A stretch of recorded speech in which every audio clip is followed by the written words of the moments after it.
record? Yeah, we're recording. now. All right, cool. So, a little bit of a break in between episodes. We had a couple weeks there. I know we were out of town 1 week, and then it's burning. Yeah, and then you got moving. Yeah, then you guys were moving. Well, you and Kerr did something. No, Karen. We just chatted. Yeah, we didn't record. We didn't want that recorded. Trust. Yeah. Yeah. Oh, yeah. Jen and I would. No. Yeah. Oh, you guys were talking schmack. Yeah. It's just like when any two people in the cigar industry chat. When I talk with, I don't even want to. Some of these people, it's like stop. Kevin, all the dirt comes out. It always does. Don't ever tell Kevin anything. It was a nice session. Good conversation. So you guys getting settled? Do you feel good? Nope. Not good. Exhausted. Yeah. I'll fill you in after the intro. I'll feel better after like this week. I just want to completely be out of the Greenville house, and we're not. We're getting closer. Yeah. The cleaners coming on Thursday. The carpets are being done Friday. All right, let's start our intro.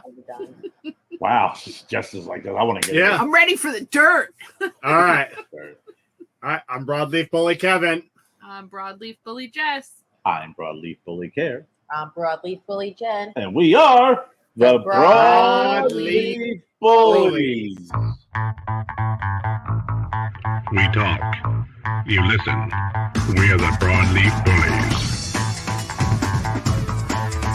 And here's your hosts, Kev, Kerr, Jessie, and Jen.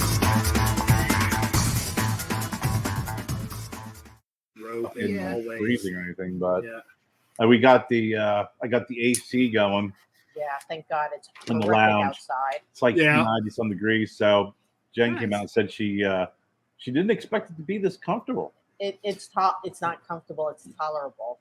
Now what I know you told me what do you have for AC? What are you using? I will not promote it. I will not promote it. I'm not saying the name. No. Is it a roll around or a window unit? Yeah. Yep. A roll around that the vent goes out the window because the windows in the garage. Eventually. I'll get it in the winter when all the prices drop. I'll get a window insert for next year. Yeah, it's definitely. I'll send you I'll make a note. I'm going to send you an article, Kerr, and because I just got the new the roll around unit from New Air. Mm-hmm. And so in order, and I didn't understand like a lot of the numbers. They have like the BTUH and then all the SF, so I started diving deep like I do with everything else. I now know everything about the difference between window units, roll around units, twin ducts that go into the window, single duct. Well, one of the roll arounds came into Goodwill one time, and Kevin came and bought it. And then tell me more, Kev. He used it for a little bit, but then he gave it to our buddy Brian. He really needed it, but in his space, and that actually worked. It like cooled that space, which I was surprised. This is my second roll around I've owned. I actually had to buy a roll around about 12 years ago in Pittsburgh when my AC went out in the middle of the summer, and the guy couldn't get over for a week, and it was like the only ones for sale. Yeah. And then I bought this roll around in the old place because I didn't have any windows in my garage. Yeah. I had to keep it cool. I had to have a roll around. So I got an extra hose or an extra exhaust hose, and I had it all the way going out. And then I lowered the garage door and had all the air blowing out that. Where now, since I have two windows, I have the window insert, which is that's awesome. So much easier. But that's the reason why I got the roll around is because of the house with no windows, the garage. Yeah. Now, how's that little duct? Because say if that duct is hot, you should insulate that duct with some kind of wrapping. Because that'll actually bleed more heat into the room as well. It's not that bad. No, it's not that bad. No, I've been keeping an eye on it because it was getting pretty hot at the old place. Mm-hmm. But I just think because it was such a large area and it just was inefficient. Where this, it's I don't know. It was really weird because it had to travel for so long and had to weave. It just seemed like the heat kind of would build up in around areas where this is just straight right out. It's not even like you had to extend the tubing. Like it's literally unit window. Like it's that close in proximity, just straight out. Yeah. Straight shoot. So I mean, I have my hygrometer been out here, and it actually it's funny is it lowered it down to about 80 in here in the garage, which you would think, oh my gosh, 80, that's freaking hot. But when you I have the fan blowing on me too, it's actually pretty nice. Yeah, plus it's also trying to pull the moisture out of the air as well. Right. And I opened up the garage door just to pour the water out and closed it. It popped to 85. Oh yeah. Ooh. Yeah, the new one that I got is self-evaporating, so I'm interested to see how that works. So there's no drain, and then you don't have to empty the water. So I'm interested to see how. I wonder how often you have to fill it. You don't have to fill. It's an AC unit. Oh. Yeah. So I was interested in that. I don't know. That kind of defeats the whole purpose of how an air conditioner works. So my faith in that seems to be. I'm skeptical. But if they have a new design and have developed new ways to get around the fact that AC is pulling moisture from the air. Well, from what I read, and I don't know on this one, I'll have to see when I get it opened up. They say it takes the water and it drapes it over like the evaporator, which will help cool the air even more. I could and see then that it will being here since it's so humid. So it was water in the air. so a lot of the new ones are self-evaporating. It's just the way they're recycling that water. Huh, and it was really weird. So but the article did say there's no roll around that's ever going to compete with a window unit. Hands down. Yeah. And that's why one in the fall or winter. That's why refrigerator humidors or refrigerators are it's tough to keep that humidity up because you're fighting against the natural the natural mechanism of pulling the moisture out of the air. Exactly. That's why thermoelectric humidors work better because they don't pull the moisture out. Mm-hmm. But thermoelectric humidors only have about a 10-degree span where they work because of the Peltier device. Okay, I know it's too much. Don't get him started, all right. Please. So yes. I saw a crumb bug this weekend, Kev. Do you know anything about crumb bugs? They're real and they look like crumbs. No. I'm more freaked out by them than the other. You guys are living in the wilderness now. Crumb bugs. I was sitting there. It's real. Joe's sitting there and I see this. I'm like, okay, it's something on the banister on the railing. And they start moving and I'm like, all right. It looked like a tan, whitish, ladybug. I said, Joe, what's that? And he jumps and freaks out. And he's like, I think it's an ant carrying a crumb. He's like, oh, it's a crumb. It's moving. And then I go over and I'm looking at it. He's like 20 feet away. And this thing literally, it's like, and it flies off. It's a speck. It's very tiny. I'll send you a picture. Flies off the freaking railing. And it looks like a crumb. Oh, weird. And it's good for the garden because it actually has a very poisonous sting. They eat like aphids. So they eat all sorts of like spiders and bugs like that. They're good for your garden. I was just reading an article a couple hours ago about tell us more, Kevin. Yeah, it was a researcher in South Carolina, and he's actually sounding the alarm bells for the wine industry in California. Because I guess there's some invasive fly. It's got like 4 dots on its wings. Yeah, they've been the lantern fighting fly. Yeah, they've been fighting. We've been fighting those forever. So because I guess they just modeled like where they're going, and they say by like 2027, they will have completely destroyed like the wine industry in California. If the other day. Yeah, I guess all these states that don't want to, he's trying to say, hey, these are coming your way. Maybe along with the murder hornets. Yeah. So what do you do to protect? I don't know. I guess there are some states that are being proactive and trying to do something. I don't know. I mean, I don't know how. So they can't stop it. So no, just letting them know, hey, they can. They said they can. Oh, that's like Yeah, they said, stupid. if everybody will get together and do the research, we can stop this. But okay.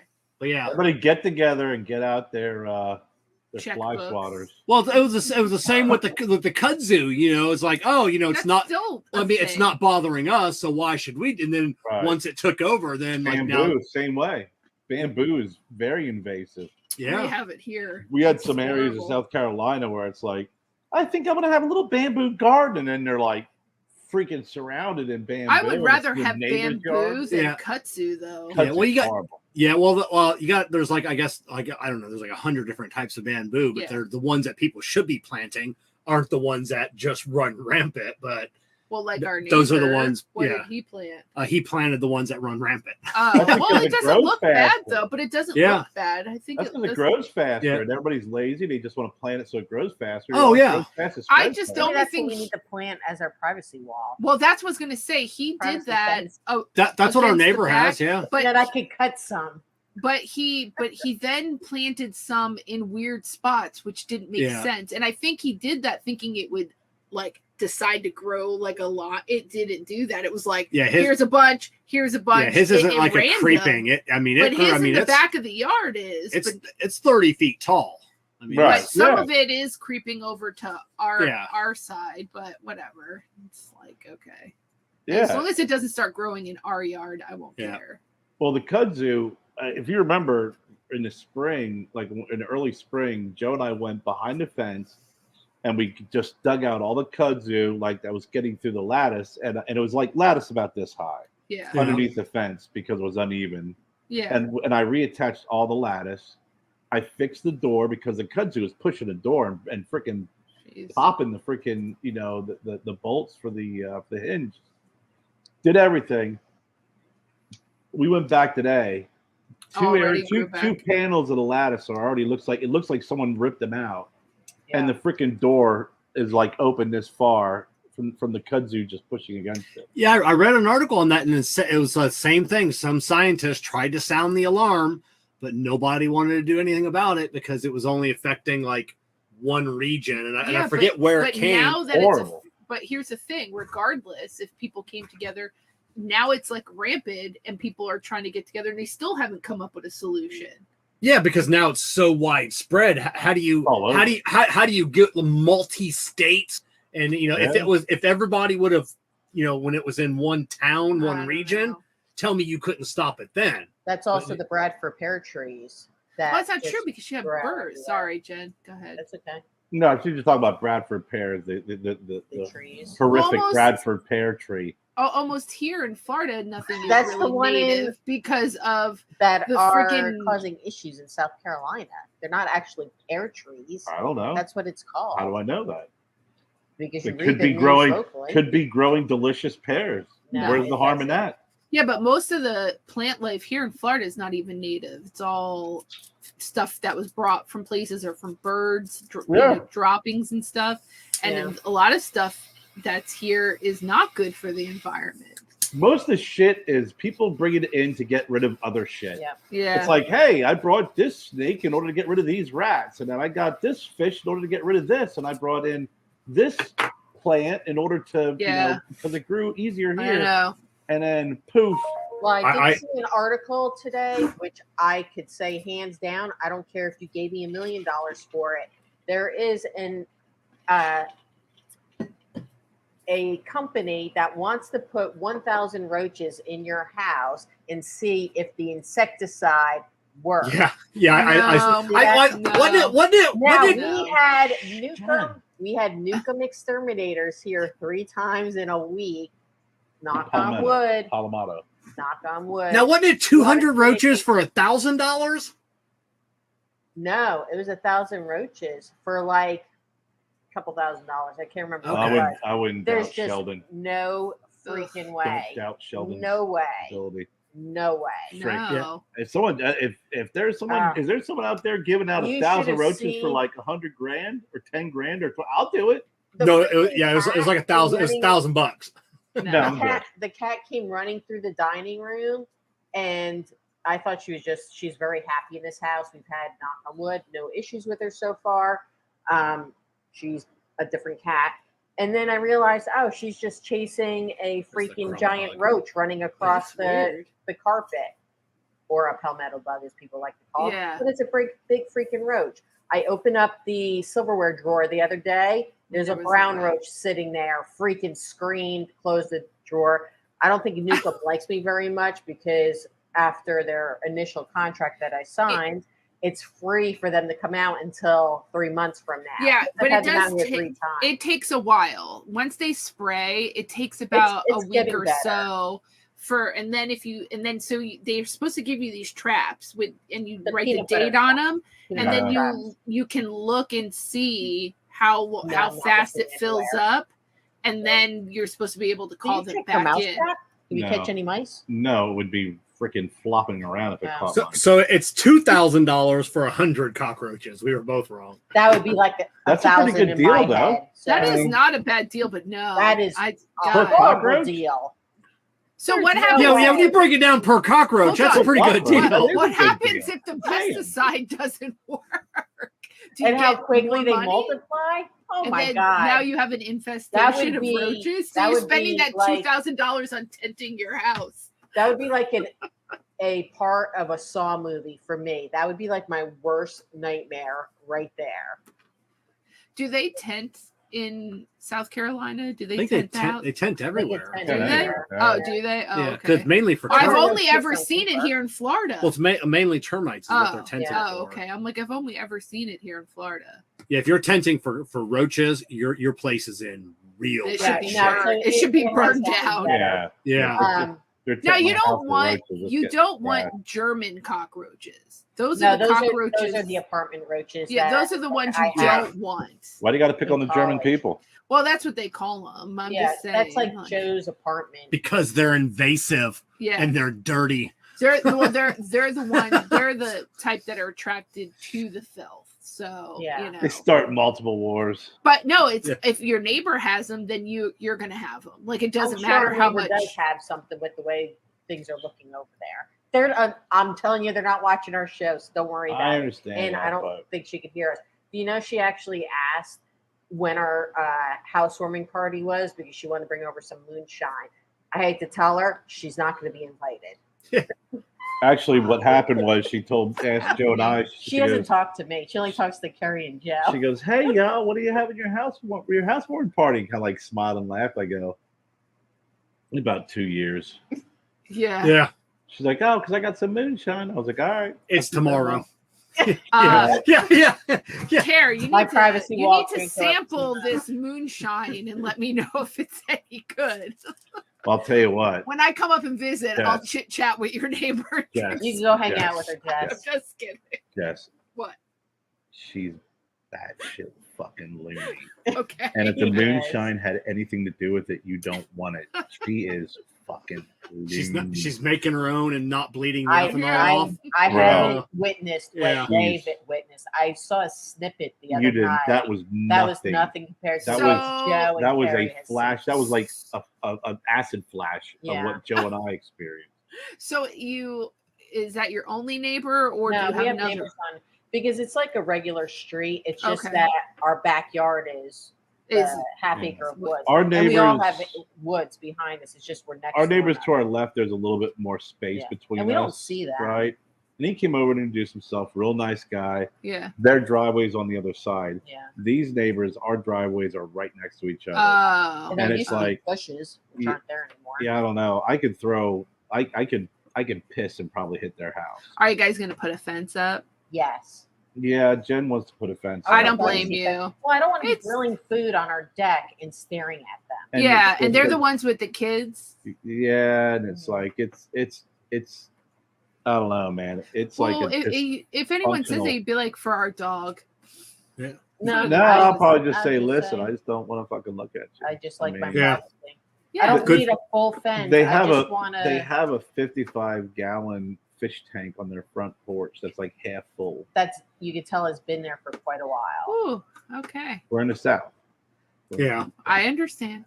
But yeah, it's I mean, they Other than that, I think if it wasn't for her, you know, I don't really see the grandparents. The No, old I the don't old see couple them. just, you know, It's they live with their. Okay, so there's a bunch of people over there. Well, I think the grandmother almost ran over her grandson's toys yesterday. She drove out of that driveway pretty quickly with her purple hair. Just purple hair. You were honestly yesterday. You should not even reference anything that you witnessed or commented on yesterday. Okay. You were off. I fired her and Joe yesterday from when moving. we went to the Greenville house. As soon as I walked in there, my anxiety was through fired the roof. I just both. really couldn't. I had a hard time being in the house. It was just really, it wasn't going well. I was like, the heat. It was just not a good day. And I'm on call till 7 a.m. tomorrow morning. I had to get the moving truck at 1 o'clock, so I was doing 1-to-1 because of their funky times. So in the morning, we hung out here. My niece came over, my nephew. I mean, had a great time in the morning, and then it was like, let's go to the house. And as soon as I got to the house, Joe's like, oh, I don't feel well. I think everybody's just over it. Oh, I don't feel well. And Jen's just like, blah, blah, blah, blah, blah, blah. And I'm like moving shit. And I'm like, okay. And then the back of this truck smelled like kerosene and wet dead dog. There was a dog leash. And there was a dog leash attached to one of the freaking wooden rails. You know, some bad things happened in that budget truck. So I was like, I don't know what movies were there. I mean, I don't know, but we're moving. We're moving shit. Jen's just fucking bouncing off the walls like a rubber ball, and then Joe's like, he disappears. He's in the bathroom. He comes out, but he was having some GI issues. And then I kind of was like, I'll move shit. So we finally get the truck packed up. We get home, and he's just like, he's like, oh, it's so hot. And Jen's like, I think I'm getting dizzy. It's hot. And I'm like, I was getting lightheaded.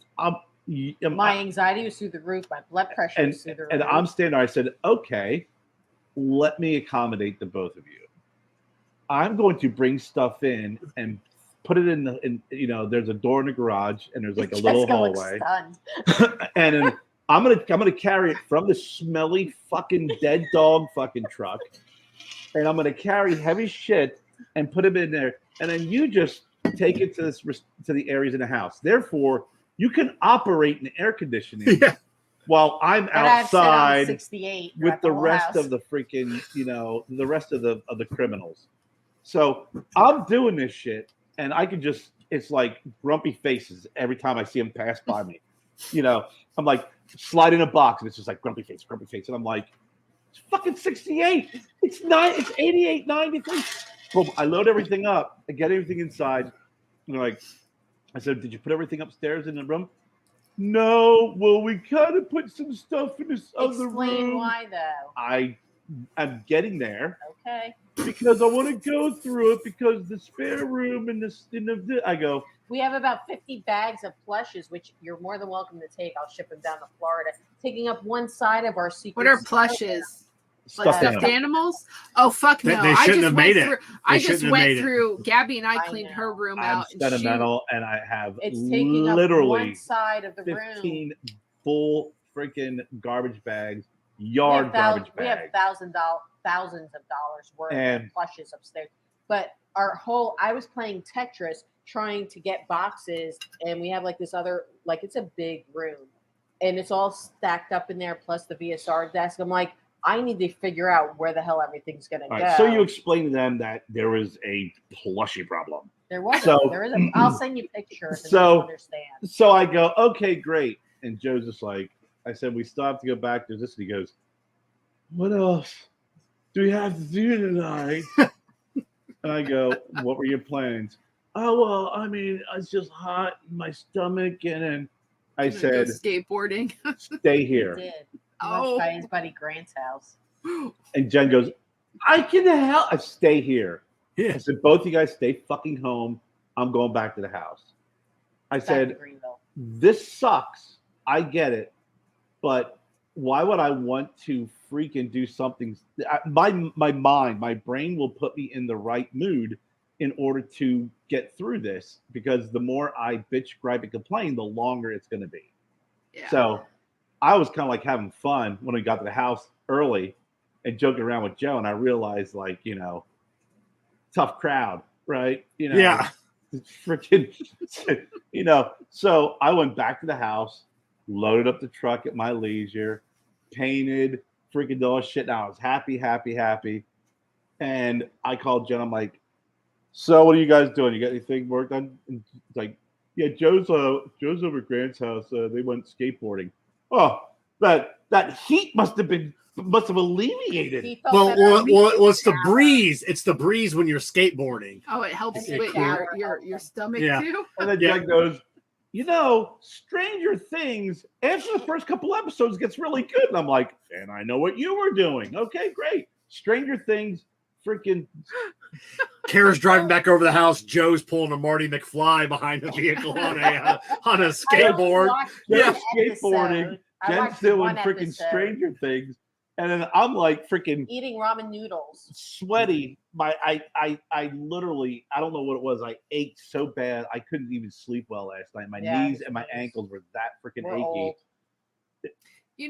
I hate moving, and a part of like a little weird thing about me is that I have moved so many times, and I don't know why I put myself through that. I have moved one time. By the time Graham was 12, we had moved 8 times. And every time I would move, I would leave shit because I was like, I don't care. And then later on, I'd be like, oh, I wish I would have kept that. Oh, you should see what people are going to get at curbside. I just moving sucks, but I've done it so many times that I just look at my office. I go, this would take me a week to pack this shit up. You're not a mover. I still got clothing in the car. Yes, I know you're not a mover because I know when I was moving in here, I did almost all the work. Meltable? No. Plastics? No, it's clothing. Now, my daughter, her and her boyfriend are very minimalist. They can move their entire. They got a 2-story, 3-bedroom apartment. What do you mean they don't have stuff? They can move everything in a day. I used to be like that. They don't have stuff. What do you mean they don't have stuff? I've been to their place. I've seen stuff. They have nothing. I probably looked tan because I was in the sun all day. I don't know. Shit. I'm thinking, sorry, guys. I look like I'm very tan. Well, I'm tan because I was in the sun all day yesterday. Kevin, I was like that too, for years, and even after I got rid of my house in Pittsburgh and moved down here, I kind of went back to that, a minimalist. It was okay, freaking, if I had to be out of here tomorrow, boom. That is not Kevin Shahan. That might be your daughter, but that is not this person. Going from our previous house to Greenville, we, the kids were little. We were just starting, getting a house, and we didn't get only furniture. Kevin's got freaking tools and everything. Yeah. I mean, I can't imagine with all the shit you have. Oh God, just the machine shop in my garage. I mean, that just no, it would not. To be honest, so hopefully by Saturday we'd have to hire somebody. But I would only imagine. I would only do it like you guys. That's the only way I would move. I would have another house already, and as long as I could take a month to move, that's the only way I could. These people that decide, okay, we've got 3 days, we got to pack up. That's not how I don't know how people do that. Yeah, I would only do it if it was well worth it. This house was worth it in the backyard. So sit on the deck and just, it's so. Well, that's what you got to tell yourself. And even with stress, you just handle it better. Yeah, that was a great pep talk yesterday, Jess. It would have been. I'm just saying though, I just know from have moved, you got to look at that end result. You got to get it done and be able to be okay, this is what it was all for. And that's why I said to Kerr, I know I have to get this stuff done. I will go back with you. And he just had enough of me yesterday. I really was off the wall yesterday. There was just no calming me down. I just was like, you fired. You gone. I will say that you at least can back me up. I might bitch and gripe a little bit, but I always do the stuff that you need me to do. Yeah. Okay, at least you can give me credit for that. Too. I got it done too. Yeah, we fight the entire time. We fight the entire time, but I do it. Yeah, because he wants me to do grown man shit, beastly shit, and I'm like, I don't know what made you think I could fucking lift this, and he's like, just do it, and I'm like, fuck. I try. Hey, I didn't drop the table on your head today. Her and Joe today pick up the fucking dining room table because I'm pulling the freaking carpet underneath it. our area carpet underneath it. They pick it up. I bend over. I'm Joe like, dropped it. Joe dropped it on my fucking head. You felt so bad. Oh my god. It's a heavy table. It was It wasn't like, hey, this is my Big Lots, Yeah. It was lifted up, hits my head. She laughs and then drops the rest of it. Oh Jesus. And I get up, I'm like, it was a big you guys had one fucking job. Just lift the carpet, just lift this table up an inch or two. Yeah. And you drop it on my head. I will tell you the amount of stuff that I keep telling Kevin, I'm like, I can't do that physically. I cannot help you with that. Somehow he pisses me off so bad that I get adrenaline and I just find that because I know human physiology. Listen, it doesn't matter. You're asking me to do shit that I shouldn't have to do because it actually physically hurts, Kevin. Well, so it's okay for me to be physically hurt. Jessica. Okay, so Jessica has a hard time lifting it with her mind before she lifts it with her muscles, with her body. So I can look at something like, hey, I need help lifting it. She looks at it and goes, I can't lift that. You don't know how much it weighs. It could be hollow. Listen, it could be solid. No. First off, Kevin doesn't do things properly. He's just like, oh, it's okay if you throw your back out. We're doing this.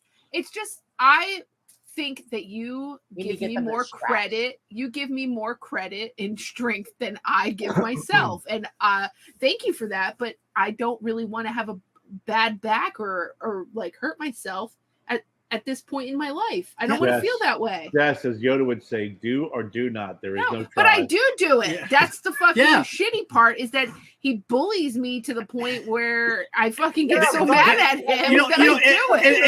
And it's not like she has like this adrenaline kicking. She just she bends down and she's like, no, it's not that heavy. No, it's because you have pissed me off. So now I can throw a motherfucking car. Yeah. That's how bad I get. He does that. He taps into that fucking button and he pushes it until I'm fucking angry. That's the sign of a good leader. Gets more out of you than what you can expect from yourself. Yeah, that's it. That's just a good leader. Yes, do not fucking make his. Jen's the opposite. Jen will be like, "Oh, I'll just help you with that." I'm like, Jen, I can move it because I'm confident that I can lift it. Well, and then there's always like this fucking asterisk. It's like, oh, I can lift that. I'm like, Jen, you will not. Well, my back, your back's killing you. I'll tough through it. I always tough through it. I have to lift fat people at work. Right. So Kerr, you probably know, so back when we were in our 20s, like if your buddy said, hey, I need help moving this couch, you would just pick it up with no plan. But now that we are older men, we spend buddy has me move a couch. Okay, let's talk about this. Yep. Where are we moving it?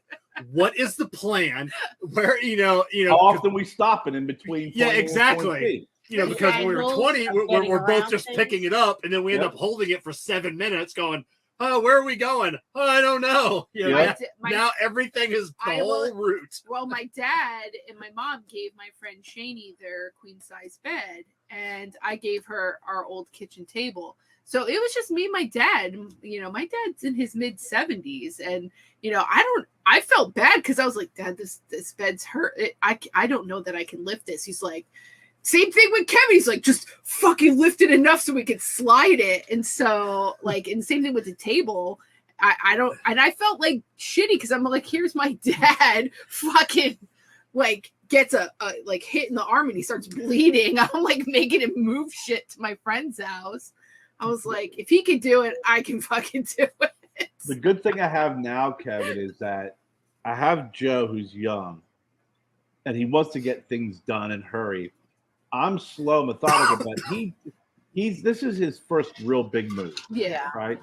So I remember by Joe's age, we had already moved, I think twice growing up. Right.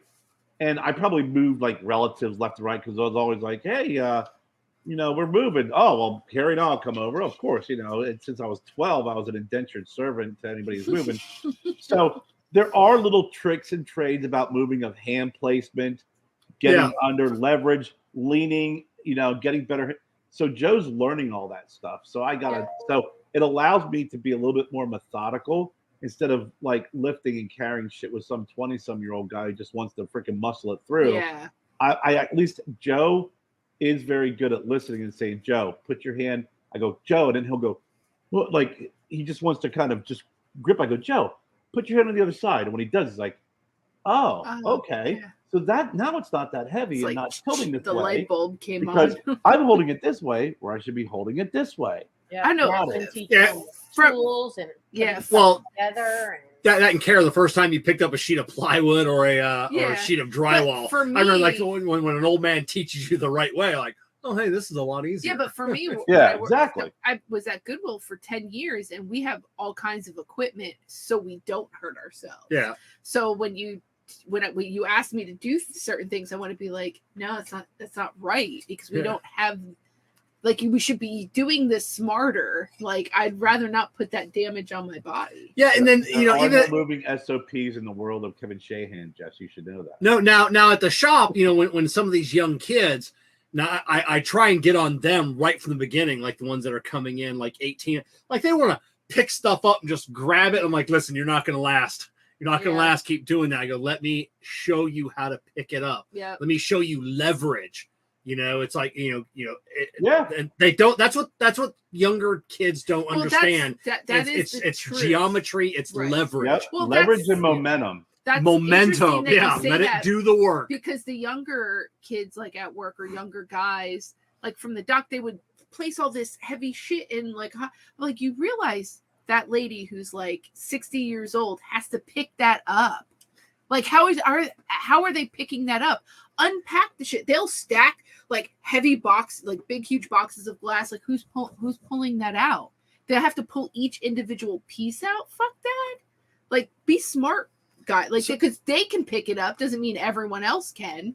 So when I first have to know about your surroundings. But when I first started at this Tires Plus out in Englewood, I remember the first day I was there. We have tires that we take off, we leave them piled up, and then we got to put them out in the used tire bin, which is probably 60, 70 yards away, so like at the end of the day, a couple of the kids, they were picking them up 2 by 2, walking them out there, coming back. And then after like a half a dozen trips, I'm like, you guys are dumb.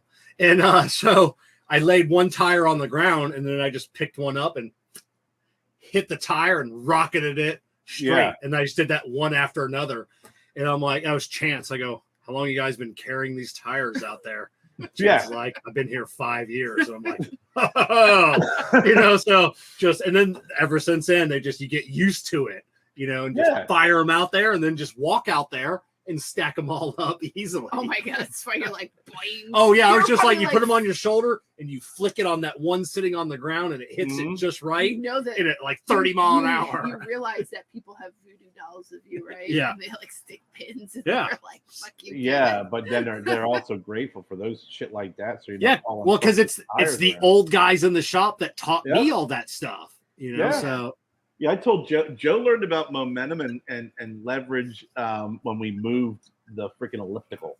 Yeah. Yeah. The whole concept of what front heavy means when you're bringing something down the stairs. Mm-hmm. I actually thought it was going to go right down the stairs through the front of the house. It landed on Joe's foot. He's screaming. And I'm like, buddy, I tried to tell you. Like, this is what happens when something has that much weight in the front. And you're holding on to the back, and it's that light in the back, and you're not exactly very, very heavy. No, he's a string bean. I'm like, you're basically going to go for a fucking ride. They don't understand Newton's third law. An object in motion will stay in motion. So if there's something stops it, an elliptical slightly downhill will want to keep going. You're not going to tug it. Especially with the weight distribution all up front. Yeah. And then I almost get pinned. This is coming down the steps. So what's the time frame for the other house to be completely end of month? End of the month. We'll be done this week. Yeah. Like I said, the carpets are being cleaned on Friday. Everything's out of the house. Everything's out of the house. So. All the holes have been filled. All the paint's been. The part that gets me is that this very professional property management company, right? Right. They don't have paint swatches. What? They said choose so the closest. They said, touch up. Normal wear and tear is fine. Touch up with paint. We're like, okay, what's paint swatch? I don't know. We don't have Get it. the closest one. Use the app. Use the app on your phone. Well, we I tried. tried. So I Oh, did you? She Eggshell tried. and white. And it came up eggshell white. Okay, great. So now it looks like a very bad freaking YouTube makeup tutorial. Yeah. Like it's Like someone was trying to blend different foundations. Yeah. And it's not blending. and I'm like, listen, I said, Jen, but you I gotta let them know. Email. Hey, here, you got an email. I was like, listen, I used the YouTube. we tried everything we Home could. Depot app. We did. We and honestly, when we looked at the app and I looked at the color, I'm like, okay, I could see that. For some reason, this is a little bit orangier. Yeah. It's like just that. Yeah. Who pays for that? I don't know. So you guys didn't have to pay for the paint. No, we just got a little can because it was just all we had to do was all like the holes I filled, just touch them up. Oh, yeah. See now if you knew somebody like at a Sherwin-Williams, they don't have an app. They have like a really expensive device. Like it's multi-thousands of dollars where they can match. You guys probably should have just taken a little chip of the paint off and brought it to them and been like. Well, I actually did something like that for the garage paint. I had a chip. Yeah. And even the garage paint, when it's touched up, you can still see it's touched up. Yeah. But it was like, listen, man. You can't tell us. How do you have a house? It was about as close as we can get.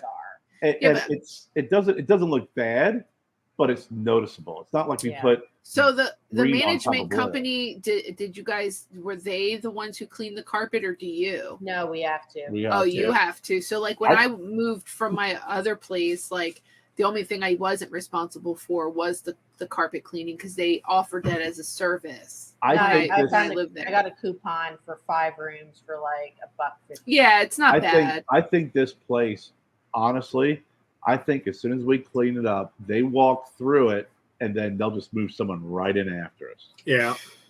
Because we clean, I mean, it'll be perfectly clean. Oh, of course. That's when we leave. Like the goal, right? Right. And I thought they were selling the house. They went back and forth. Yeah. They were going to sell it, then they weren't. Then they were going to do this, do that. And that's why eventually we pulled the trigger on this house because we found it and liked it.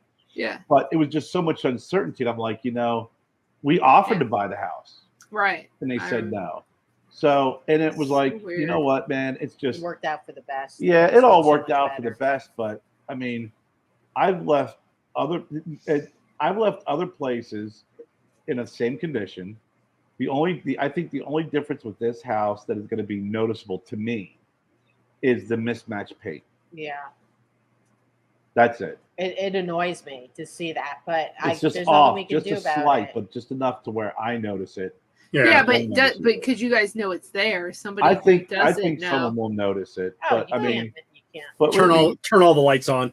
We were there 5 years, and it has normal wear and tear. So I'm like, listen, you're telling me I don't have to repaint the whole house, okay? All I have to do is just fill in the holes, and then touch up any areas. Normal wear and tear is fine. So that we have to probably paint the one wall going down the steps, got some scuff. But in a 5-year-old home with kids, that would be considered normal wear and tear. Yeah. Right? Yeah. But try a dry eraser first before we did. We did. Oh, you So did. I kept telling Jen, I'm like, but we're gonna do it. Just wait until they're done professionally cleaning the house, and then we'll go back in and touch everything up. So, as of right now, everything's out. Everything's clean. Samantha came over and pretty much emptied the freezer because we're still waiting on our new fridge. Right. We had to buy a little apartment fridge because Samsung. You got to tell them to clean the garage too. The garage just, I mean, it's not even due to me being just dirty in there with the show and everything. It's just spider webs, cobwebs. Well, it's just a garage. Every time you open up the door, how much, it's just a suction. Dirt comes in, It's really nasty in there. And it's like, yeah. But I mean, everything else in the house is good to go. Yeah. I mean, Samantha emptied our freezer. She was having a good old time. She's like, "Oh my God, look at this!" Like our freezer was stocked full. But since we have just an apartment fridge right now until we get our full size fridge, if it ever gets delivered, I don't want to take the stuff out. So she did basically her month of grocery Instead of shopping. throwing it out, we gave it to her. Yeah. You know. I'd like to have a freezer. Like we growing up, we always had a freezer in the garage. I had that deep freezer that you said you didn't want when I moved in. Well, that's because we don't have room for it. Once we clear out the garage, it would be. But I don't want a deep freezer. I want the new stand-up freezer. That's what I had. Yeah, that's what I had was a stand-up deep freezer. Well, it was just a freezer. Yeah. I love that thing. And then you were like, no, just get rid of it. We'll eventually get something like that too. Yeah. But what's nice is once we get the new fridge, the refrigerator, the other fridge will come out in the garage. Yeah. And it's just a little red, like you've seen it's a little retro thing. It'll be out here with the lounge and shit. Yeah, once we get our stuff all situated in the garage, then we can really tackle the garage and make it a little bit more efficient. What are you guys smoking? We both just finished up the barbed wire from Banff. What do you think of that? Actually, the end part of it got a little kick to it. I'm getting it down to the. It was good. A little bit of I kind of gave up on mine at the final third. A little bit too loose of a draw for me on mine. Gotcha. So no, it was a good cigar, but when you get one that's got a little bit too loose, it's just frustrating. Yeah. I like how this cigar is finishing. It was good, it was nice in the beginning, but it's really got some nice notes here at the end. Yeah. So I just lit up a Diamond Crown Maximus. So, what are you smoking? You still working on that Ron Brown? Oh, is that what you I'm doing the Crossroads is barber pole. Yeah. His dark on dark barber pole. His dark on dark barber pole. The Maduro and Adaparaca. Yeah, I just got some I probably can't tell. I can tell you off the air.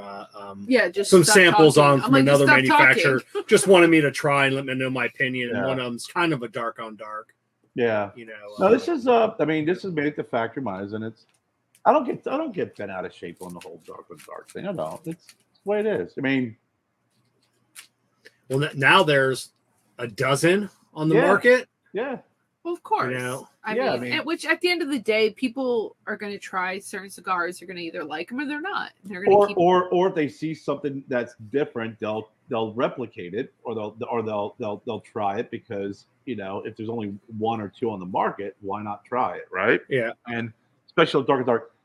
The only time I ever got even remotely, I don't even think it was upset. It was just taking my freaking blend and put a different cigar band on. Oh, yeah. That's completely different than someone going, hey, I made a Candela Connecticut. I'd be like when we talked about the Silent Green. Yeah. It's like if someone made another cigar with Candela and the filler, it'd be like, yeah, well, thanks, compliment. We know who did it first, et cetera, et cetera. Yeah. It's different than working on a blend for 6 months and watching someone else release it from the same factory going, yeah. Well, hold on here. Every single freaking release from the Clown is every single barber pole I released from that factory. And then hear someone go, well, they're different blends. I don't think so. Nah. No. It's but yours is a 6x52. This one's a 6.5x52. Oh, so you cut a half inch off mine. Okay. Yeah. Well, no. Yes. I don't think they're like, listen, over here, when you wrap this Connecticut and Habana Maduro barber pole, then I want you guys to wrap this one different. Shut the fuck up. You're making a bunch of them, and then you're just going, that gets the Stogie road sleeve. That one. You see, this barber pole goes counterclockwise, Kerr. Yeah. It's nothing like yours. Yours goes clockwise. Yeah, that was, and I told Jen. Theirs gets a full leaf wrap. Yours just gets a strip. I just get a strip. No, well, that was the last one. But I told Jen, I said, that's the only part that ever got me because that was just blatant, like, freaking bullshit. But other than that, I'm like, fuck. Someone comes out with a Candela Connecticut, I'll be like, hey, thank you. Yeah. Did you watch that review I sent you earlier? I did. Was it bad? It's interesting. Okay, I started it and then I'm watching something else. Like I got like 2 minutes in. It's Lee Mack, and he's probably one of those reviewers. He's the first reviewer, and it's it's you're a good reviewer, but I think Lee Mack's the first reviewer I've ever watched. It just was like, nah, don't like it. Don't like these cigars. Guy may be nice guy, maybe, but I don't like these cigars. I mean, it was very. I like Lee Mack because at the end of the day, like I said, if he never talked about the cigar, you'd be like, you were still happy at the end of the video. I'm like, well, he forgot to talk about cigars, and it's like you're still like, it was a great show, or a great 30 minutes. No, he did a great job of marbling in why your cigar isn't relevant or how to make your cigar relevant, and then did the cigar review. It's probably about as honest and as raw as a review I've ever seen. Okay, yeah, I was gonna watch that tonight. So yeah, it was really good. I mean, he's, and if he would review my cigar that way, in me personally, I couldn't get upset about it because he is a genuinely nice guy and he's a genuinely good guy. And he says, hey, hats off to this guy working hard, hustling. I'm sure he's got people who like the cigar.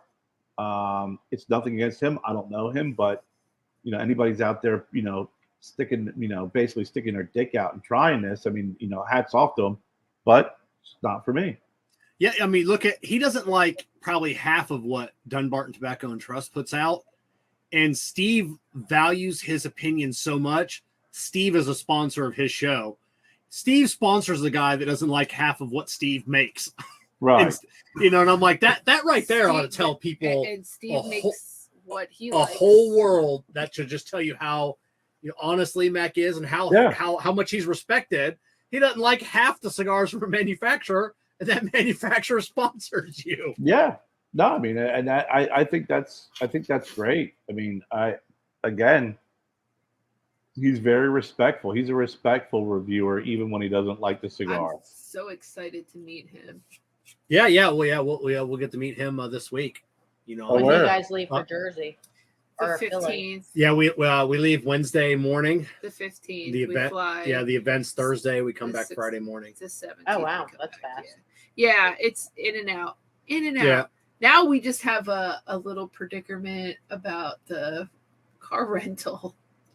Oh yeah, so I get my American Express, and I notice a charge on it, from a car transport company in Ireland, and I'm like, what the? So I try and Google this. You didn't know it was a car transport. Oh, I did. Company. Oh, I thought you said it was just some. So I saw the name, and I'm like, man, I don't recognize this charge. So I Googled the name, and it was a car transport company based out of Dublin, Ireland, and so I'm like, nah, not me. So, I dispute the charge on American Express.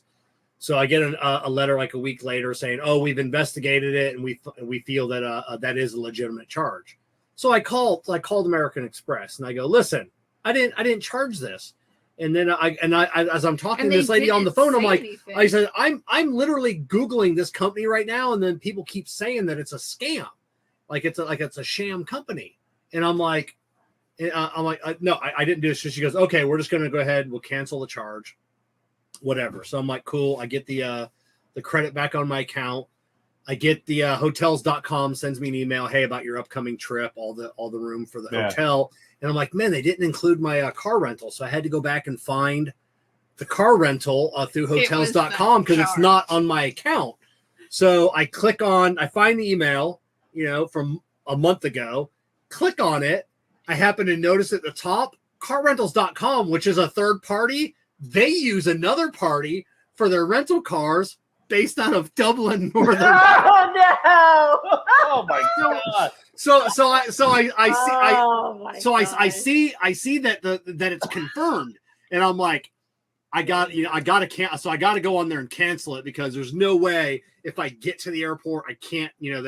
They're good. It'll catch up to me at that point. Yeah. So I just went ahead and canceled the car, which was lucky. So I went and rented another car, and then $100, so $100 less for the 3 days that we're going to be there. So I saved $100. But we were like so confused because he said it to me because the way it happened too was like just random. He's like, I got this weird charge, and it wasn't like, why would we think that that was part of a that package? Because they weren't a rental car; they were a car transport. Yeah. Like you hired them to move your car across Ireland. Yeah, they were a car. I'm in Florida, not fucking Ireland. That's what I got told American Express, and I go, as I told American Express, I'm like, it's a car transport company in Ireland. I live in. I realize Shahan is like Smith over there, okay? But give me a fucking So we were like thinking, oh wait, are we still gonna have a car rental? And then he's like, I don't want to take that chance. I'm not gonna take like, the chance. So we just did it, but it was like the weirdest fucking thing. It was so weird. I just got my confirmation for a rental car in Pennsylvania. It's through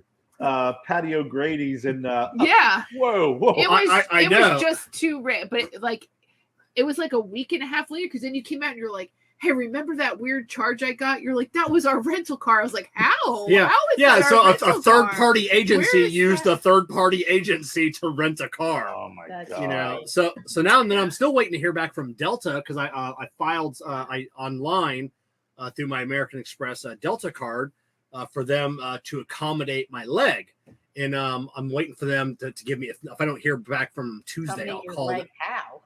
What's that? Well, so either they're. So essentially, he's got to get more room. Well, so either two things: I either need more room, or I just need to board the plane first so I can get set. So we have to get a doctor's note tomorrow. Well, so I did check; they do have some business class available, so I'm hoping maybe for a free upgrade. You know, since I am using my American. Is left in economy. Yeah, what's that? Yep. Probably will be left in economy. Most likely. No, I she'll be my helper. I but then they also have which are not booked. They also have empty spots where you can lock in a wheelchair. So, and that's your chair. So if anything, I'm like, hey, can I sit in a wheelchair? If you provide one, I'll sit in the wheelchair space. So what kind of doctor's note do you need? Well, that's what I'm waiting for the call from them. We have your doctor's appointment tomorrow. And then she could be your aide on the airplane. Literally, you have no time left. Your doctor's appointment is tomorrow. We leave Wednesday. This makes no sense, Kevin. So Kevin says he could sit in a wheelchair in the wheelchair spot. That'd be great. He should. Possibly. So I'm gonna get a note from my doctor tomorrow, because we see him for our follow-up. Saying what? That's it. Well, I'm just gonna say, hey, I am undergoing. Yeah, I just say I'm a note that says I'm undergoing, therapy for a knee injury, and I can't bend my knee. So as long as they see, well, he's probably not going to say that because he wants you to bend your knee. Well, I know, but if it helps me get a better place on it. But I can't wait to hear this conversation tomorrow. Yeah, here's the conversation you have. Is they want you to bend your knee when you're able to bend your knee, but when you are sitting for long periods of time like that, you should. I agree. You should have your legs stretched out. Yeah, and you should have that, because it's not like Kevin can we already do some Pilates. If they don't do anything for him, we already figured he's gonna have to sit by the window and take my leg room. I'll literally be uncomfortable the whole time, but there's no way he can keep his. She'll take one for the team, Kevin. Well, I already do. Well, the man doesn't fucking eat because he'll get sick. And he'll make for then he's gonna take all the fucking leg room. Like, well, I already am suffering. I am able to bend my knee slightly, so as long as I can get on the plane, at least like first boarding, I think that's the most and get me settled in and stretch my, it's gonna. I'm gonna limp off the plane. I'll tell you right now. Yeah, it's not gonna feel good. It's not gonna be great. Do you have a connecting flight or is it direct? It's a connecting. It's a Delta, so it's always in Atlanta. So I'll tell you what, when they have Atlanta, I'd freaking make sure someone's there with a freaking wheelchair to. Or one of those cars. Beep, beep. I chose. So we have a little over an hour for a layover. So you can get any, especially on Delta. You can make them get the shuttle. Yeah, I wouldn't give a shit if I got an hour layover, or if you don't know what delays. I'd be like, listen, I need special accommodations. It's an hour layover. My gate's freaking here, connecting gate. Yeah, I wouldn't give a shit if it was 2 gates away. It'll be beep beep. Yeah, beep, I'm hoping when I get there, they'll tell me what gate our connecting flight's going to be. It usually does tell you. But yeah, I mean, especially if they know someone's landing who has a special need like that. They'll have that freaking cart there ready for you. Yeah, we'll be the people that like. I'm always like daggers at people that I can't tell that are injured. I'm like, why are they fucking doing shit? They'll let you go first. You'll be able to disembark first. And no, usually the people who are they're last to get off the plane. They're first to get on, last to get off. But seating is. I thought they always let the freaking no.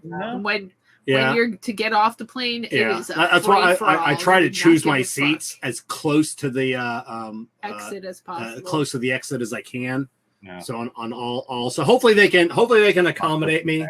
If push comes to shove, as long as I can get on the plane first to get settled down. I've never used a bathroom on a plane before. Ever. I don't ever get up. And I have flown to California. And that was like a 5-6 hour flight. I have never. I refuse to do it. I will go before I get on, and I will go when I get off. I'm nervous. I got to get up and move. Oh no! See, I just sit there. I stiffen up. My knees get sore, but I do. Plus, I drink, see, so I have to get up and move, and I have to pee. But I also pee when I get nervous too, and I have to get up and move. Yeah, I have never used the bathroom. I do not. I barely drink anything before I board the plane, just so I don't have to go until I get off. Yeah, I refuse. I do not want to be in the bathroom on a plane. I'm claustrophobic. Beforehand. Well, he does, but I mean, I just know. The whole idea of being in a small compartment.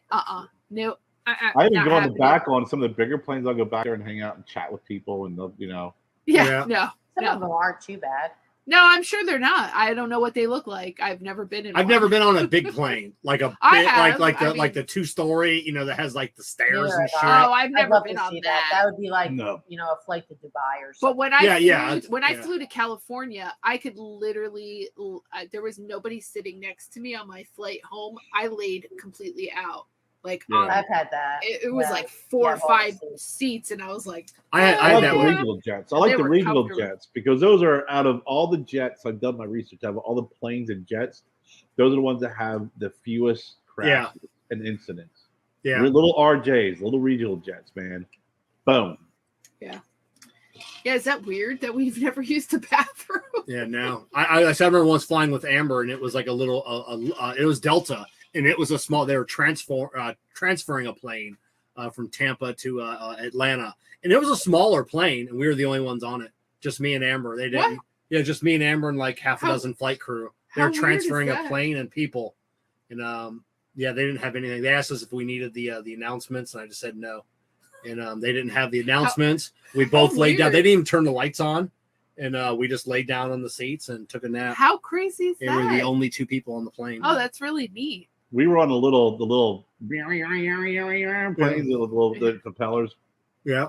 We were flying. We used to fly into Boston, and every once in a while we'd have, we'd get a connector flight into Philly. And then we'd fly from Philly to Harrisburg, and that's normally like an hour and a half drive out, and it's nothing. It's like from here to Charlotte, right? And when you get up, you can see the ground. You can know that there's like, oh, look, we're following 81, and everything else. Yeah. And there was so few people on the flight. They asked me and my buddy to separate because we're the 2 largest guys. Yeah. We're like, okay, no problem. Me and my buddy Gene. But those we took a little propeller from Greenville up to Charlotte. Yeah. We've taken some bigger planes. No, we're on a big one going to California. Yeah. I remember years ago when I think I was flying. I think I flew to Texas for an interview when I got out of college. I flew on the MD-80s. Yeah, I've flown probably dozens of times on the MD-80s. Isn't that freaking scary, man? Yeah. With all the freaking crashes and mechanical. Okay, thank you, Kerr. I can't even appreciate no, for the MD-80s. They removed them. They're no longer in service. I couldn't even stand up in an MD-80. It was too short for me. Oh. I'm exiting the plane like this. Yeah, Kevin is not a good flyer at all. What kind of plane you guys get in general? You know what size or what? I don't know what Delta has. I don't know. See, I don't know if they use A380s or I I don't know. I don't know what they. I just know that Kevin does not eat until we are No, settled. I just need, you know, to calm. I just need to have like one minor plane crash, like where the landing gear doesn't go down, because why are we talking about this shit? You feel like now I you don't dodged want the to bullet? fly. Is that your Well, bullet you wanna Like, dodge? first well, off, did- now you get it we out of are it because the not odds away. of getting in a plane. Kevin, I'm not kidding. Maybe a bird will We just are hit not your going engine to and fly just if we keep talking So, about crashing. I'm not doing I'm this. talking about the odds. So I the won't odds do of it. getting in a plane Nope, crash not are doing it. astronomical. Not doing The it. odds of getting in Jessica's 2 not plane going crashes, Nope. not happening. Right. It's impossible. So if I could have like a little plane crash, like I'm good. Well, Like I'm good. Like I would be on a plane and someone He's else, still fucking talking. like somebody else would be and I'm worried, ready and to I fucking would step knock up him and go, "Hey, everybody's safe. I'm Is on it- the plane. is I've it- already is it- I've already crashed once." One. Is it Yeah, like like- that? Is it like that one guy I saw that was on a business trip in Nagasaki when they dropped the bomb and got minor injuries? We and then flew to freaking Hiroshima and said, "Oh yeah, by the way, there was a bomb," and then we just saw that last night, you know. So, but yeah, Oh, is that so yeah, true? I could Both of them. comfort. Wow, Jessica is not happy right now. Yeah, I could comfort everybody on the plane and be like, "Hey, we're all good. Look at I've me. already gotten in a Well, crash." what your comfort? You Yeah. will get fucking air sick. No, You're nervous Nelly. so- You're fucking you're literally talking about dumb shit right now. But if I right before we're about But to if fly, I was on a shut plane up. and someone else said, "Hey, I was already in a plane Why crash," do you keep saying that would make me feel good. I'm like, "Oh No. fuck yeah, there's No. no way we're going Nothing down." you're saying I is have fucking good odds. about this. I have Nothing. that in the world of boating God. because we were just talking about this before. Have you been in a boat accident? No, but we went on it was in Myrtle Beach. We went on the dolphin side, dolphin scene, whatever. Sightseeing, yeah. So we get out and it starts getting bad. The waves, they're 10-foot waves. And when you're like, that's serious shit when you're in one of those boats. It's no joke. So we're like going down and going up, and like I had my kids, they were little. I mean, everybody, my sister, my brother-in-law, and we're going out and it's getting really choppy. And they're going around, and the guy's trying to make light, and he comes in and he's like, "Hey, we took a poll whether people want to turn around or not, but people said they want to turn around." My sister's like, "Turn this fucking boat around now." So my brother-in-law and I are in the back of the boat, and my daughter Emma's with us, and she's loving it too. And the guy comes walking out. He's like, "Okay, we're gonna go back." And we're like, "Yeah." He goes, "We're gonna see how good this captain really is."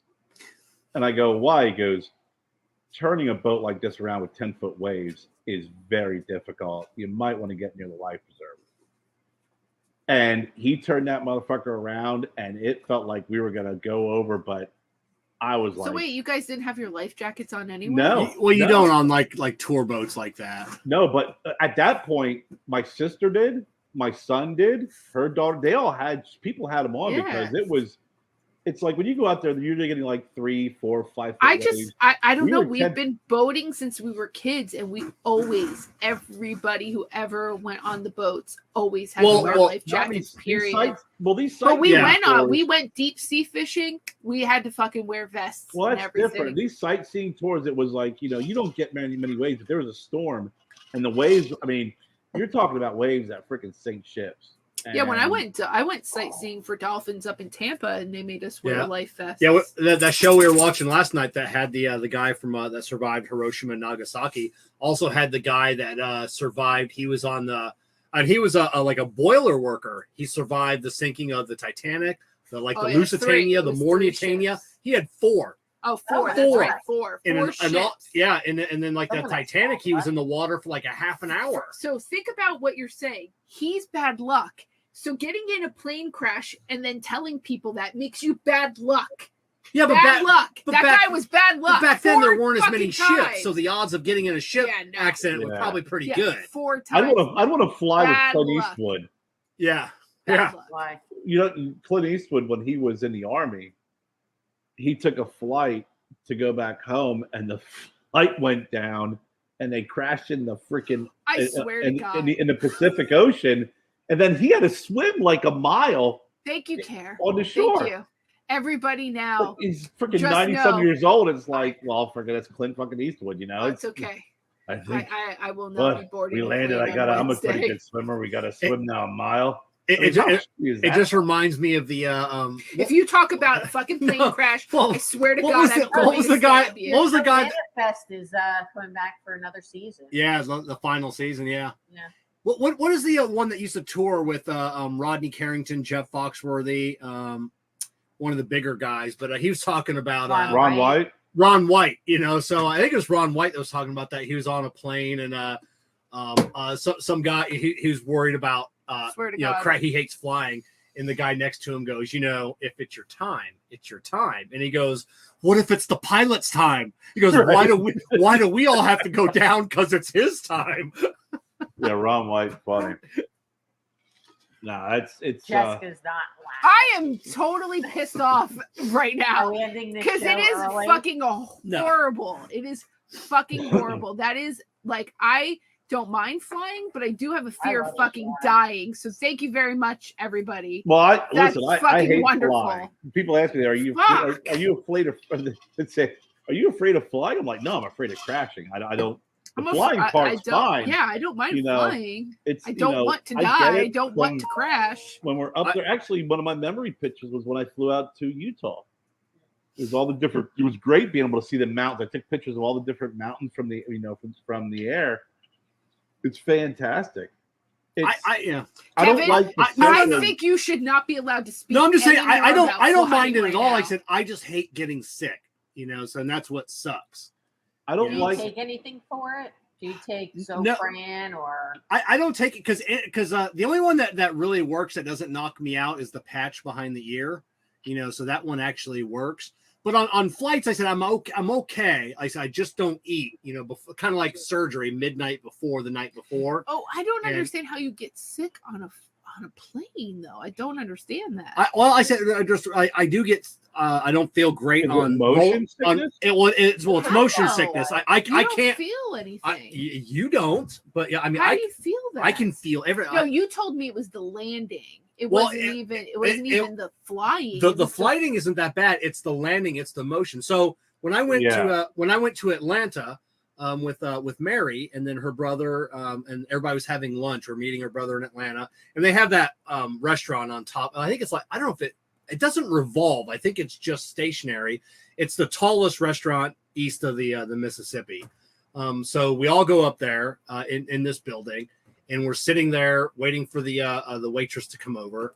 And she comes over, I don't know, there's 10, 12 of us. And she's taking everybody's drink order. And I said, I don't feel good. And she goes, you need to go downstairs. And then Mary's like, what's up? She goes, it doesn't happen often. But she goes, this building is moving like 10 feet. One side or the other. She goes, 99% of the people can't feel it. He goes, but the people that say they can, get downstairs because you're going to throw up. Yeah. And so I could feel the whole building moving, sitting in there, and I could feel myself getting ready to throw up. That is the weirdest And I just made it to the lobby before I calmed down. Even like turbulence just scares me because it's fucking turbulence. It makes me sick, right? Yeah. The only time, and I don't get seasick, air sickness. Me neither. The only time I've ever gotten sick was when we were on a cruise and we had dinner and it was getting a little choppy, and it's a big cruise ship, but when you're sitting there at the table and you can kind of feel it a little bit, and then when you look out the window and the horizon is forever moving, I was like, that made me sick. Yeah, I don't get that kind of. I do get car sick occasionally, or just nauseous. When I was a kid, I used to get car sick, but we've been in some fucking bad boating experiences growing up, and I mean we used to eat Doritos after we put our bait on our fish and stuff, and none of that stuff bothers me. Yeah, I could do that all day long. I can do boats inland, in the intercoastal waterways, lakes. So as long as we're still really close to shore, the boat doesn't bother me. But once we get about 3 miles out, when you can't see. Yeah. That choppiness is different than but I'm just saying when most you're people sitting get there motion sick or having dinner and the horizon. Well, I get what you're saying. It's but we used to do that. We used to be and go back and forth, and we would eat our sandwiches that we packed for the day, and you just sit out there. It's like around. People that work on boats they never feel. I mean, I can feel the motion in anything. Yeah, that's what I'm saying. For you, it's obviously bothers it's you. bad. So as long as I don't have anything in my stomach at all, I can hold it. I can hold it together. Usually the landing. That's when we say, hey, we're getting ready for our final descent. That's when I grab the air sick bag, and it's just mine. Do you feel like the part that always freaks me out when you're landing? It's like, okay, we're gonna stop. We're gonna start landing. You're going, and all of a sudden, it just feels like you just stop in midair when they back off the engines. Oh yeah. And the landing gears go down. No, the landing gear going down doesn't bother me. It's like they're like, you hear it, it's just like it sounds like it goes. Yeah, it almost feels like it just stops. As soon as the landing gear touches, I'm good. The second it touches, it's got to be mental. It's not like I said. I can feel. Mental. I can you need feel. to go to a hypnotist. No, I'm just saying some of it has to be. It's not a little bit psychological. You talk about mind over matter, right? And I do. I concentrate on my breathing.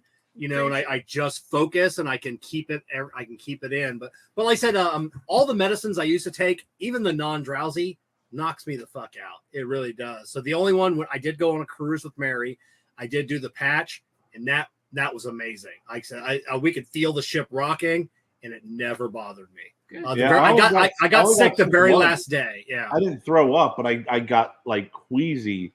Yeah, like I was not feeling well, and I had to take the pill. And it was only that one time when we were at dinner in an enclosed area, but the windows you could see the horizon, and then. Other times we were out at the bar. The pool is inside pool, but we were in the bar with it was right near the an open area, and the pool water was like slushing out because of how the boat was rocking. Perfectly fine. It was just sitting down for dinner and kind of feeling the motion of the boat. Now, I'll tell you, as long as I didn't look at the horizon, yeah, I start feeling okay. On some of those simulation rides, that gets me. Those simulations. Yeah, if you go to a amusement park, yeah.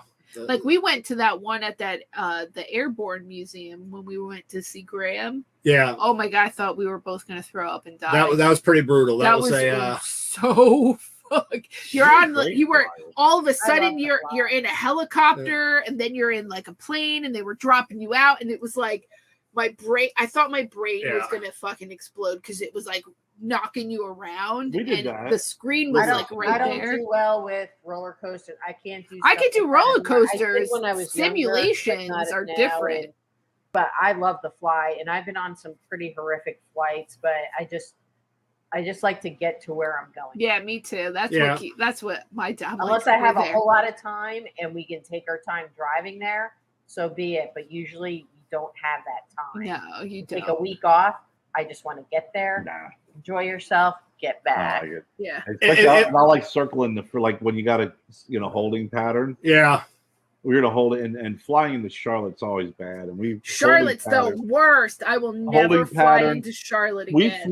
We flew from Louisiana. We were in New Orleans for a meeting, and when we flew to New Orleans, there was bad storms, and we had one of the little planes. You could see the freaking clouds. They were hurting me. This freaking pilot, you could see him. He was flying around it, right? Did a great job. Back. We had to circle the airport, and there's this big freaking cloud, and we fly through it, and we had the worst turbulence. The girl behind me was puking in a bag.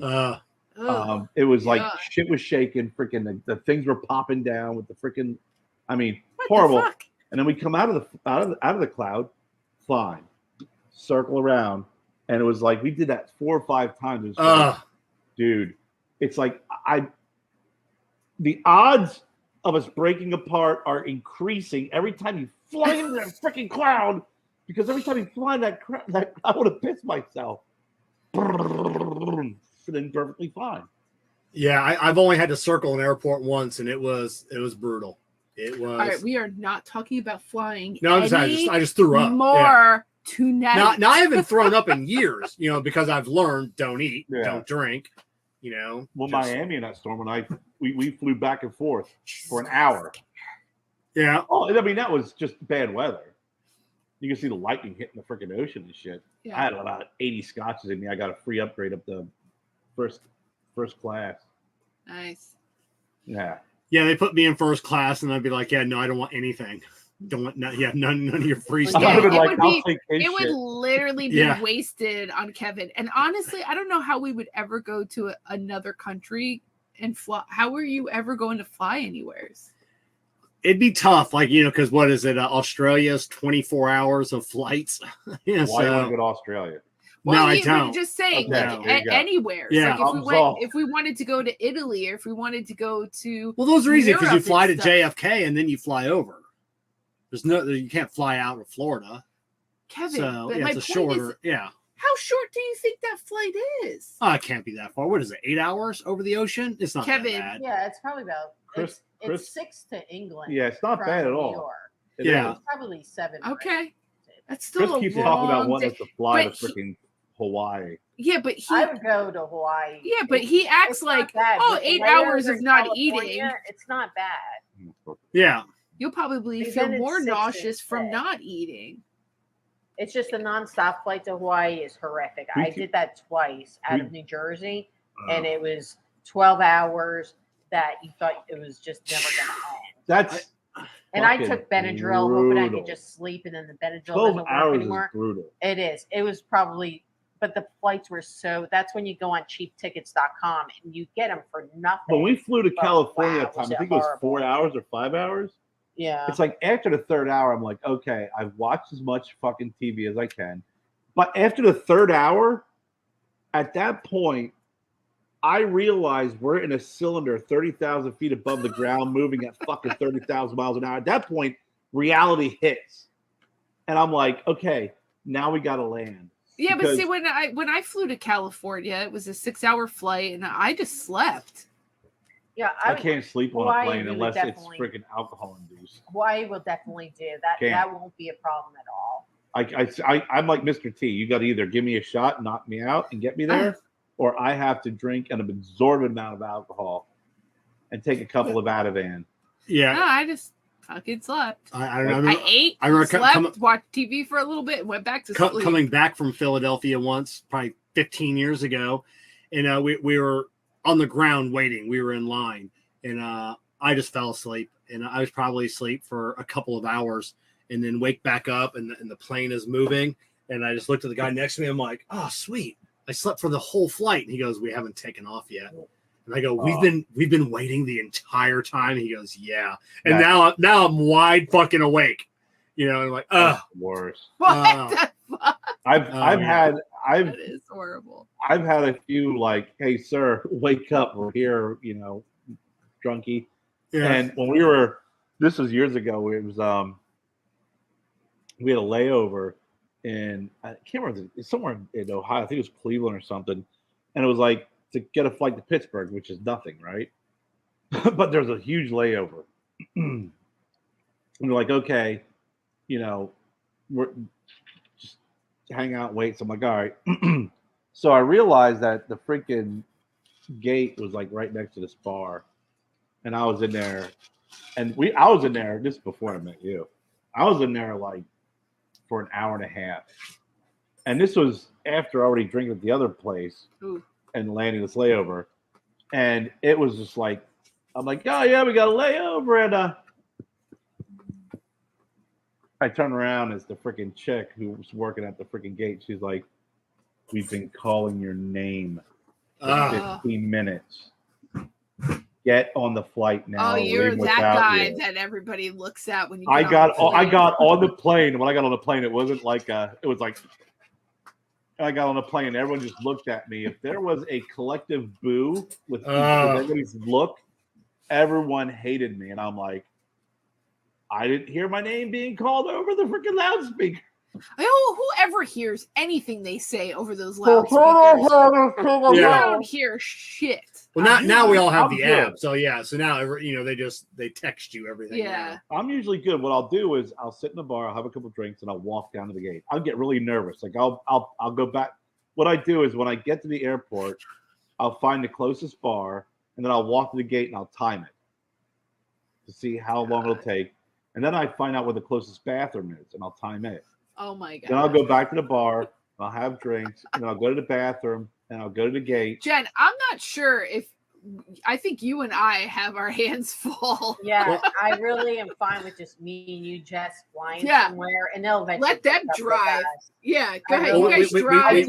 I do not want to sit next to Pukey Kevin. Yeah. Kerry is a bundle of anxiety. And have to use the bathroom. Kerr. Well, hopefully we can get a shuttle because Tampa and Philadelphia both have American Express lounges that we get into for free. I feel like it's. I feel like I have to do that. Like what for? What you don't? For what? Just so you can?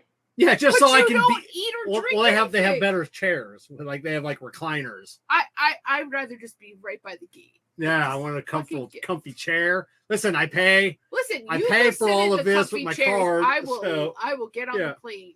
That's not a problem.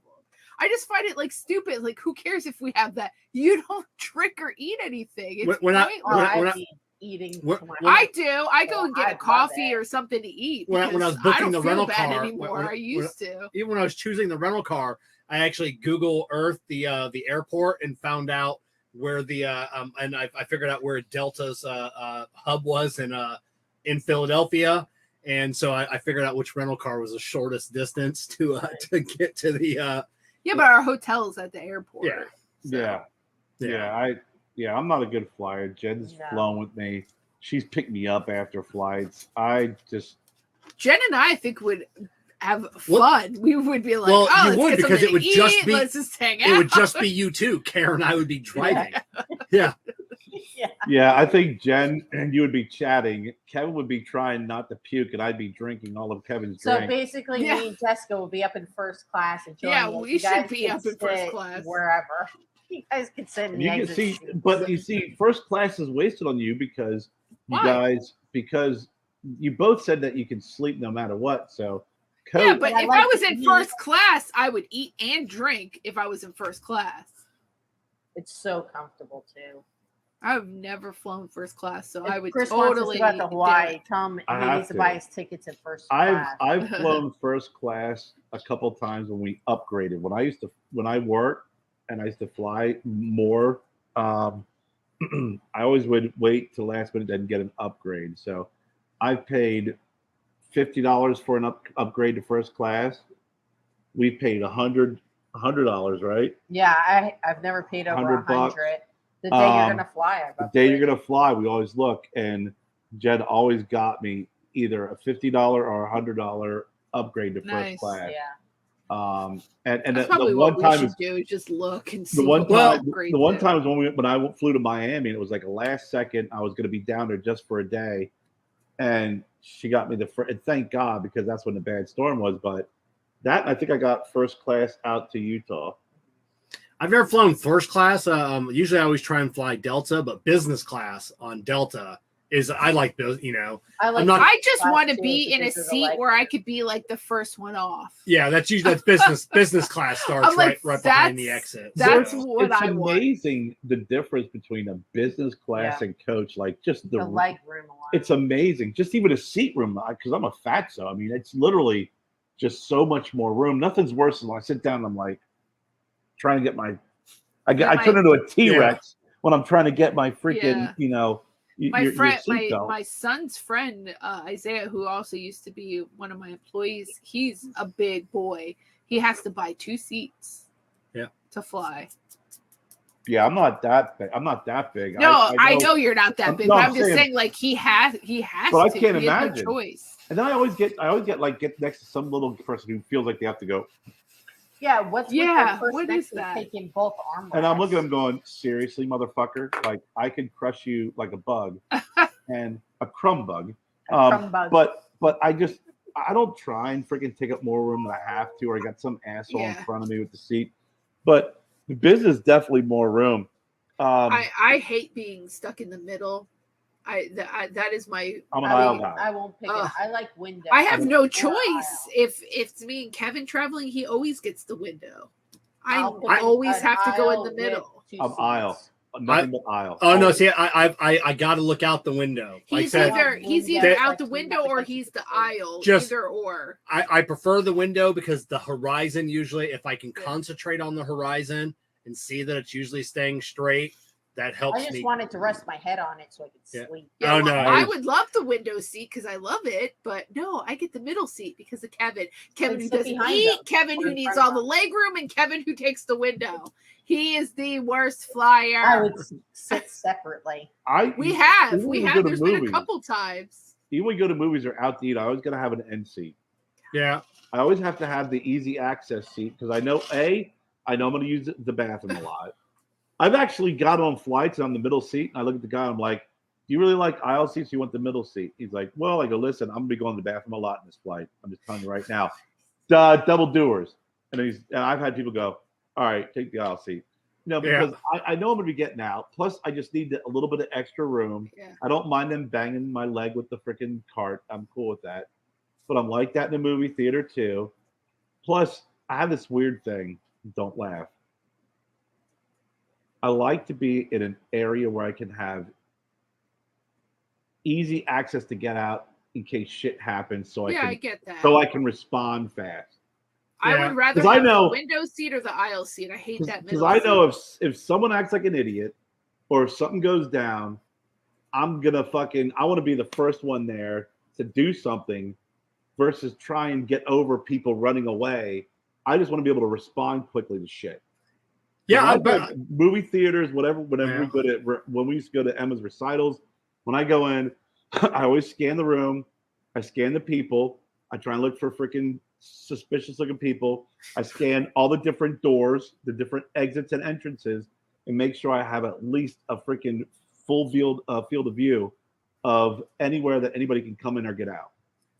Whenever I'm in anywhere, like I said, I always know where the exit is and what the plan is to get to the exit. As soon as I walk in, I scan the room. I do that. I look at my seat and I implement that plan in my head. Yeah, without a doubt. Well, I can't with you guys. Yeah, I don't know, but I remember back in the day, it was we'd fly Frontier or Allegiant or Spirit. Like I said, we've been separated a few times, which I'm okay with. It's just because there was no such thing as you couldn't pick your seat. It was random. Way back in the day, like there wasn't. You paid $25 more. It was just that was it. You bought a ticket. They put you wherever. Some of those flights, that's what it is. You're paying. You get such a good deal, and they just assign your seat. Yeah, it was going from Spirit from Miami to the or from Tampa to Miami, and Miami to Nassau. Is where Mary and I were going. It wasn't with me. Yeah, no. So, in the flight attendant, going over the instructions, and she goes, and just in case this Spirit flight turns into a Spirit cruise, your seat cushion can be used as a flotation device. And I'm like, she's not kidding. She's not kidding. This is the worst plane ever. And it was I swear, you're just purposely keep fucking doing that, don't you? Jen. You just want me to just say, I'm not getting on that goddamn plane, Kevin. Jen has the funniest story about her dad and stepmom working at an airline.